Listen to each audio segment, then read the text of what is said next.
আসসালামু আলাইকুম।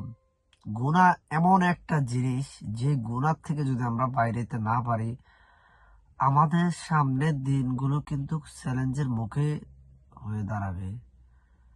দেখেন, জেনে বুঝে কেন আমরা গুনার কাজ করব, কেন খারাপ পথটার দিকে আমরা প্রবাহিত হব, কি দরকার?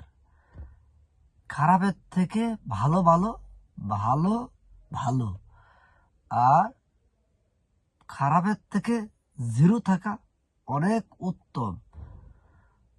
আমি সবার উদ্দেশ্যে বললাম, সুস্থতা হলো বড় জিনিস। আল্লাহর প্রতি বিশ্বাস রেখে চলো, ইনশাআল্লাহ আল্লাহ পাক সবাইকে বিজয় এনে দিবে। দেখো, তোমরা টাকার জন্য দৌড়াদৌড়ি করা লাগবে না। আল্লাহ পাক যেটা রিজিকে লেখা রাখছে সেটাই হবে। আল্লাহর প্রতি ধৈর্য ধরো। মুসলমান হলে আল্লাহর প্রতি ধৈর্য ধরো। অন্য ধর্ম যারা আছে তারা তাদের ধর্ম পালন করবে, কেউ কাউকে বাধা দিবে না। পৃথিবীটা একটা শেষ ক্লান্তময় জীবনে এসে আমরা পড়েছি, যে এই জীবনের থেকে যদি না বাইরে আসতে পারি, তাহলে আমরা নতুন প্রজন্মকে ভালো কিছু দিতে পারবো না। একটি জিনিস লক্ষ্য করেন আপনারা, দেখেন ফেসবুক প্ল্যাটফর্ম, ইউটিউব, অন্যান্য আরো ইন্টারনেটের যে মিডিয়াগুলো আছে, দেখেন কিছু কিছু গুজব, কিছু কিছু খারাপ অশ্লীলতা ছড়াচ্ছে। যারা ভালো করছে আলহামদুলিল্লাহ, তারা ভালো করুক। তাইলে আমরা জানি এই পৃথিবী ছেড়ে আমরা চলে যেতে হবে, পৃথিবীর মায়া ভালোবাসা সব ত্যাগ করে চলে যেতে হবে। কেন ইন্টারনালি ভাবে খারাপ কাজ করব? দেখেন, খারাপ কাজ করে ভালো কিছু পাবেন না। ভালো কাজ করেই ভালো পাওয়ার সম্ভাবনা থাকে আল্লাহর তরফ থেকে বেশি। ভুলে যেন না, আল্লাহকে ভুলে যেন না।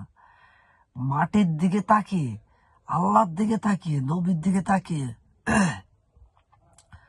শরীরের পানি করে বলান। আমরা আজ যা দেখি, এগুলা আসলে কষ্টদায়ক। আর আপনাদের কাছে অনুরোধ রইলাম, কখনো আত্মীয় স্বজনকে নিজের ডেভেলপার মানে ইতে আনবেন না।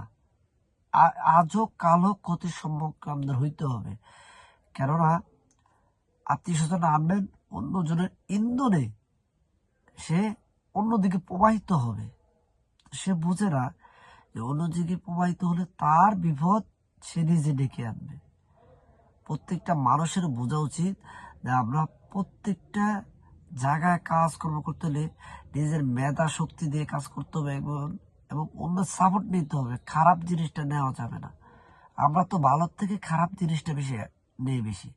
আপনাদের পায়ে হাত দিয়ে বলি, খারাপ কাজকে বিরত রাখুন, ভালো কাজকে ইন করুন। সবাই ভালো থাকবেন, সুস্থ থাকবেন। আসসালামু আলাইকুম।